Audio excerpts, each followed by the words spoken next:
In this edition of Southern Newsweek, a rest home worker receives nearly $19,000 for wrongful dismissal. The Rankleburn Motorcar Rally is held in West Otago. And dogs turn up in church for the annual blessing of the animals at St. Paul's.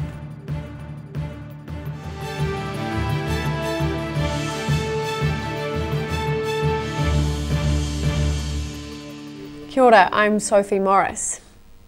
Firing an employee after she wrongfully took a small bag of chips will cost a Mosgiel rest home nearly $19,000 in compensation after the employee successfully sued for wrongful dismissal. The Employment Relations Authority ruled this last week Birchley Management Services Limited was unnecessarily severe when they dismissed Kay Gillen last July.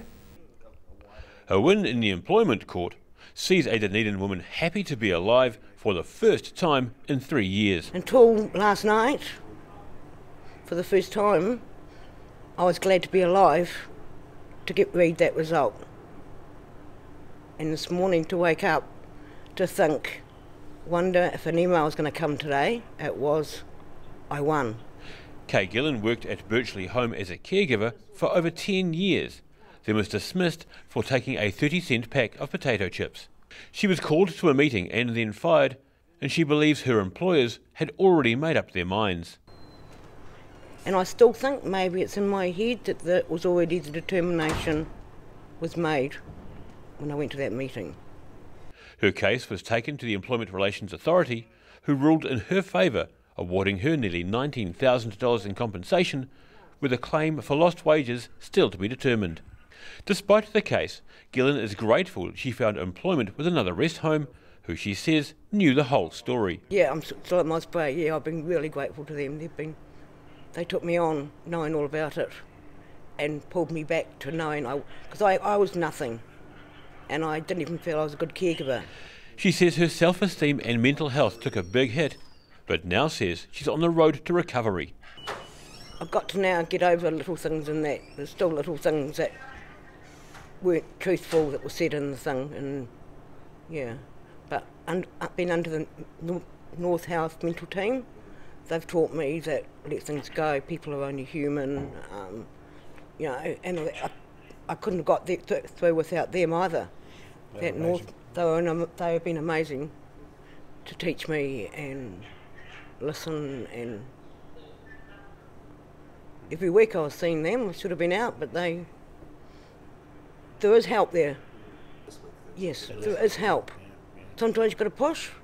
You've got to have a family that'll push to get you into them. But once you've got your foot in that door, they're there till you're better. Birchley declined to comment on the case, but says it's considering whether to appeal. In Dunedin, the South Today. One of Dunedin's last remaining video stores is set to shut its doors for good. The owners of United Video in South Dunedin have decided to call it a day, and a move that's being seen by many as a sign of the times. Still renting out DVDs, Blu-rays and video games for the moment, but one of Dunedin's last surviving video stores is about to shut its doors. The United Video franchise has decided to close its last Dunedin store. It's a sign of the times, with consumers now getting most of their content online, and manager Kieran Nevard is actually surprised a store has stayed open for this long. There's still a few still going strong, but I think in this day and age you've got to be very smart about it. And some cities won't last. I think here I'm shocked we've lasted this long. Yeah, it's been 15 years I think here. He's full of praise for the loyal South Dunedin customers. It's great. Like people have I've had the same people here since I've started. But generally, I saw every day see the same people I see when I first started here. And obviously people don't come in as much as they used to now, but it's definitely still the same people. And until recently, the store had still been getting a number of new members every day. We still had up to 18 sign-ups a week, up to a few weeks ago, so it's still climbing. It's just not enough money in the industry anymore. The store plans to start selling off stock in a couple of weeks before closing its doors for good. I think it's kind of a rushed thing, but I think it will be, like I said, from the 15th we'll sell everything for about 2 weeks. So pretty much 2 weeks from the 15th we will close up. The United Video franchise started in New Zealand in 1984 and at its height in the mid-2000s had over 100 stores nationwide. In Dunedin, for the South Today. The West Otago Hills were filled with the sound of high-octane engines last weekend as the competitors took part in the Rankleburn Rally. Many drivers used this race to test their machines for future events, which paid off for a local driver who won the event. A strong, consistent drive in slippery and dusty conditions enabled Gore Rally driver Andrew Graves to snatch his third win at the weekend's Rankleburn Rally. Assisted by his 15-year-old son Hayden, the recent Catlins Rally winner drove an almost faultless race to finish just seconds ahead of a strong field in a time of 50 minutes and 38 seconds. Just 28 seconds separated him from Canterbury's Job Quantock of Ahoka, who was driving his impressive Skoda Fabia AP4 rally car. For some of the 36 entrants, it was an opportunity to sort out their new rally cars, as Oamaru's Scott Simpson found out. No, it'll be interesting to see. We've just had a gearbox fully rebuilt, so we'll a bit of testing for us really, so just get a bit of time in the seat. We haven't had the car long, so it should be good. No, we'll see. We'll just get a bit of practice in, and hopefully this year we do the NZRC round, so that'll start next year, so just get a bit of time in the seat and see how we go. Organised by Eastern Southland Car Club, the event was held in the Earnslaw Forest at Rankleburn, northwest of Gore, on Saturday afternoon. For the organiser Roger Laird, it was always going to be an eventful day. So what are you having today, Roger? We've had the odd glitch, but it's a beautiful day. How many entries did you have today? 36 entries, thank you, and it's a lovely day in Earnslaw Forest, and as long as everyone stays on the road it'll be even better. But slippery forest roads proved no barrier to many entrants, who revelled in the hot and dry conditions. John Cosgrove in Balclutha for the South Today. Dogs of various breeds and sizes have gathered alongside their human companions at the Blessing of the Animals service at St Paul's Cathedral last weekend. The special service is held every year to recognise the important role pets can play in people's lives. Let us play. Dogs of all varieties gathering in Dunedin St Paul's Cathedral for the annual Blessing of the Animals service. There's been a history of an animal service over the last few years, and around about the time of St Francis Day, which is on October the 4th, we have a service to bless animals, because animals are quite important to many of us, and certainly this one here is quite important to me. All pets are welcome to the special service, but dogs certainly had a premium on the prayers offered up this year, about 15 various breeds and sizes, gathering alongside their human companions. As well as hymns and prayers for those present, there was also recognition for those past. The candles lit in memory of pets that have died shows that they live on in our hearts and our memories afterwards. The Right Reverend Stephen Benford says animals undoubtedly play an important part in many people's lives, and the service is one way of showing appreciation for all pets. We had a number of visitors from lots of other churches around about, bringing dogs as varied as an 11-week puppy through to a Great Dane. The Blessing of the Animals is run in conjunction with Otago SPCA in Dunedin, the South Today. Still to come on Southern Newsweek. Firefighters battle a blaze at Ravensdown's fertiliser plant in Christchurch, and over 100 athletes compete in the New Zealand National Wrestling Championships.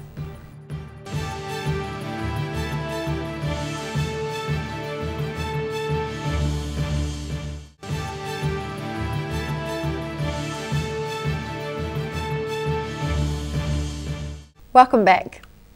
Events in Dunedin marking Mental Health Awareness Week started with a blank canvas. A large canvas was set up in the Wall Street Mall, with organisers hoping people would transform the blank space into a colourful mural depicting mental well-being. Cartoonist and art educator Brent Harper working with the public to create a mural in Dunedin's Wall Street Mall. The week-long project is part of the Southern Region's Activities for Mental Health Awareness Week.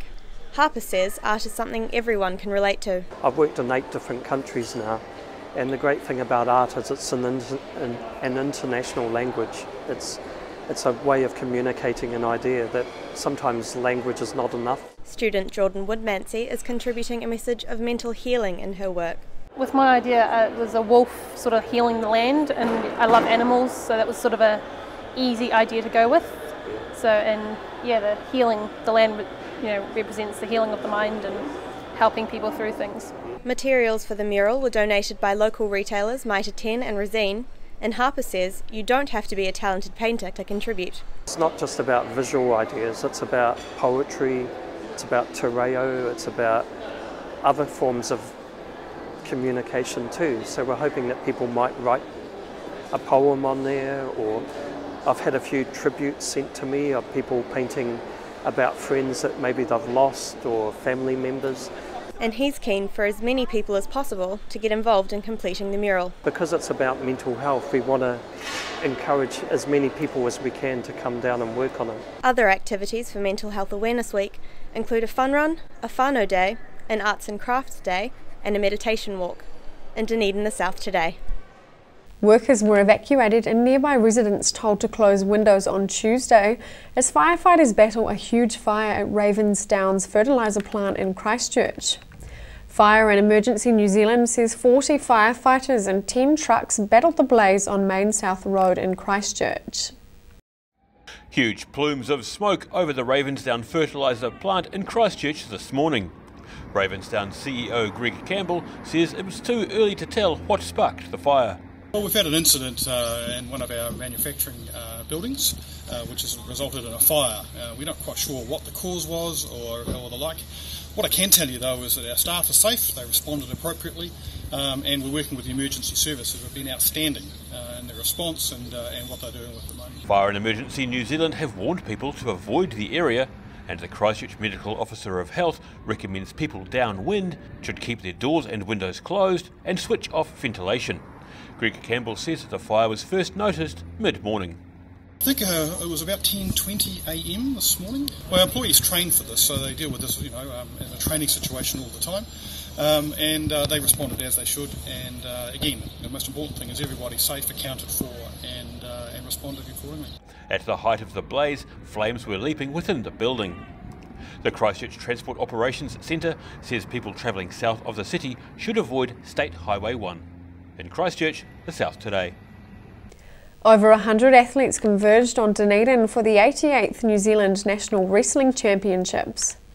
The event featured 2 Commonwealth Games competitors and also marked a milestone for one local club.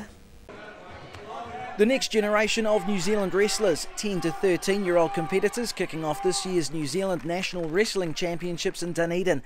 The event's being hosted by the Taieri Wrestling Club in conjunction with their 75th Jubilee. So on Saturday night we're having a Jubilee dinner just to celebrate the amount of time the club's been around, get past members together and just reminisce about the wonderful times when we've had wrestling. Around 100 wrestlers are set to throw down at the Edgar Centre over the next 2 days, competing across freestyle and Greco-Roman styles. Among the draw cards is New Zealand Commonwealth Games representative Anna Motiawa. The former judo exponent only started wrestling competitively 3.5 years ago after helping a friend train. I later found out that judo wasn't in the 2018 Commonwealth Games, so I decided to go for wrestling, and I actually really enjoyed wrestling, so I've stuck at it and still enjoying it. She says her aim for this tournament is to qualify for next year's Oceania Championships. And then I'll go to the Oceania Africa qualifier for the Olympics, so I will set my goals to aim for 2020 Games. Yeah. The 88th National Wrestling Champs wind up tomorrow with medal presentations for the winners in Dunedin, the South today. Christchurch's Innovation Precinct is set to be rebranded as more eateries than tech businesses moved in. Property developers say the new name matches the outlets and it has a tasty name. From the Innovation Precinct to the Salt District. A group of Christchurch property developers are hoping the prevalence of bars, eateries and the like, which have sprung up in the central city, means people will develop a taste for the new name. A group of the investors in this area sort of got together with Laura from Otakaro, and we sort of felt that the Innovation Precinct probably didn't really describe what we felt the district, this area was becoming, and it hasn't really been picked up by the public and used as a name place. So we sort of thought, well, let's just have a bit of a chat and see if we can come up with something, some alternatives.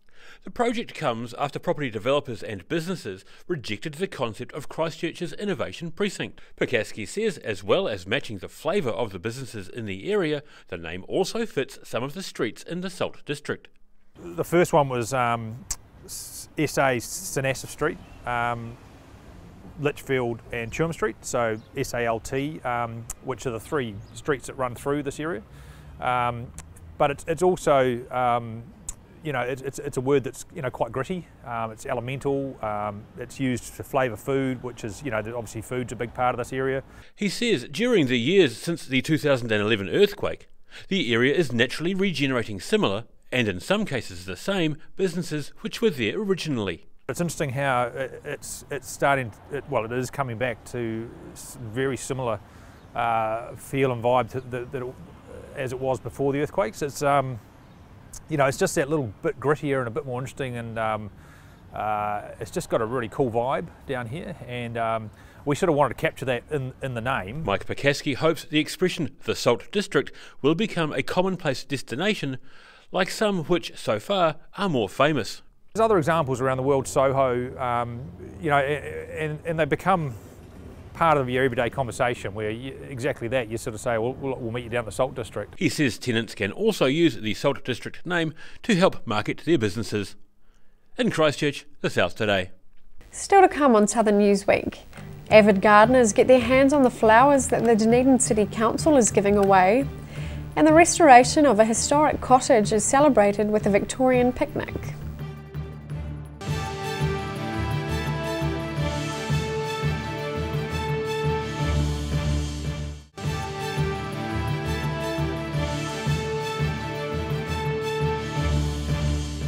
Welcome back.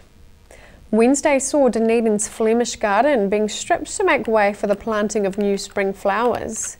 And for avid gardeners, this provided the perfect opportunity to get their hands on the flowers that the council was giving away. Workers busy uprooting the daisies and other flowers in front of Dunedin's railway station. The discarded winter season flowers were loaded up and dropped around the city for gardening enthusiasts to replant in their own gardens. It's something the Dunedin City Council has been doing for years, and thanks to social media, the crowds collecting the discarded plants are getting bigger every year. It's something we've been doing for a long period of time. I guess the key is the change in the last few years where we've promoted it via social media and via our website and informing the media about it. It's probably been the change to having such a big response. Maguire says public response has been largely positive, with many locals battling the wet weather to claim some flowers for their gardens. I think the majority is really good. We get really good feedback. I guess there is some concerns around the quality, I guess, but at the end of the day, they're our sort of our old stock and what we're pulling out, and it is free, so that's, you know. But the majority is really great. A lot of feedback we've had of other councils, people wanting other councils to do the same. So yeah, I think we're doing a good thing. The Flemish garden at the railway station will be bright with flowers again soon, with spring flowers set to be planted in the next few weeks, just in time as the cruise ship season builds up. In Dunedin, the South Today. Diggers were busy out in the ocean at Oamaru as they begin the first stage of the dredging of Oamaru Harbour. The restoration of the harbour channel's depth and alignment comes after a fishing boat foundered attempting to enter the harbour last year. The two-stage $500,000 project requires a 3-metre channel to be excavated to allow a dredge into the harbour next March. Next year's dredge work is being timed to prevent the work spreading marine algae, and it will be the first time in 7 years since the harbour was last dredged. The Otago Regional Council's long-term plan is to spend $150,000 dredging the harbour every second year. Dunedin has been set to receive a special visitor this weekend when Greenpeace's flagship reaches the coast. The Rainbow Warrior is set to arrive in Port Chalmers, where a group of locals are planning to greet her from both land and sea. Oil Free Otago members Jeff Wigley and Alva Feldmeyer preparing to welcome the Rainbow Warrior later this week. The Greenpeace ship is on a nationwide Make Oil History tour, celebrating the government's recent ban on future oil exploration. Wigley hopes this will encourage oil and gas company OMV not to proceed before their drilling permit runs out. We can't burn the gas we already have taken from the ocean, so we want to oppose any new stuff being taken up because it's going to contribute to a warming world.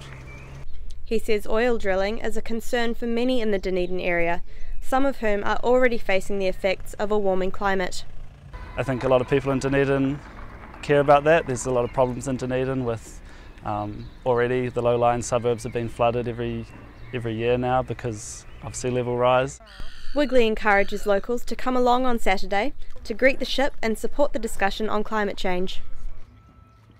We're doing an on-the-water demonstration photo shoot with the Greenpeace ship, the Rainbow Warrior, and so anyone who has a boat or like a paddle craft, a kayak, is encouraged to come out and bring it on the water, and they can get up close with the Greenpeace Rainbow Warrior.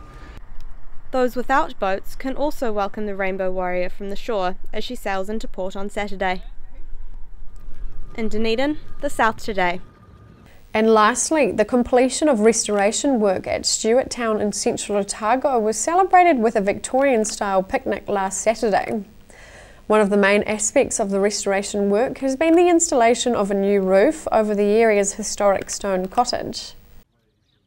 Dressed up in the clothes of yesteryear to celebrate the near completion of the preservation of Stewart Town near Cromwell.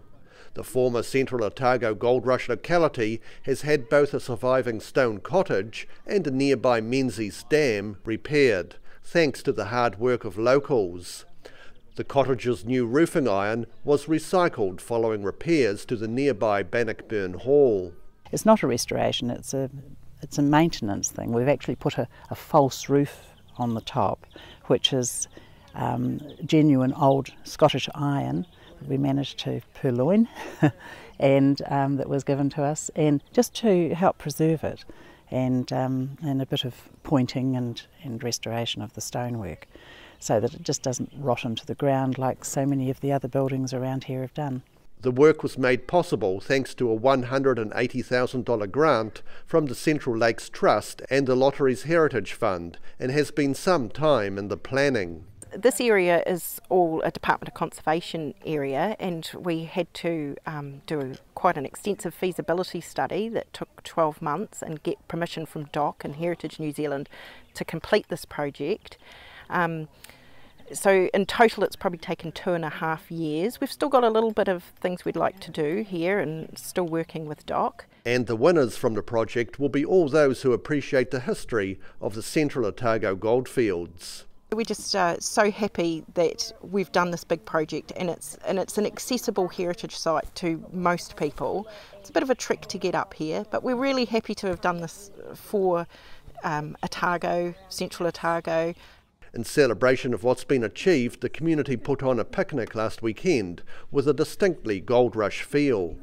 So we've got a picnic day here today, a Victorian picnic day, and there's old time games, you know, potato races and three-legged races. We've got toffee apples, we've got sausage sizzles. We just hope people come along with their picnics and enjoy the day. Stewart Town is named after local identity David Stewart, whose sudden death from a heart attack in 1883 was mourned throughout the community. In Central Otago, for the South Today. That's all for Southern Newsweek. Head online and check us out on Facebook, or keep up with Southern News via our website, channel39.co.nz. I'm Sophie Morris. Thanks for watching.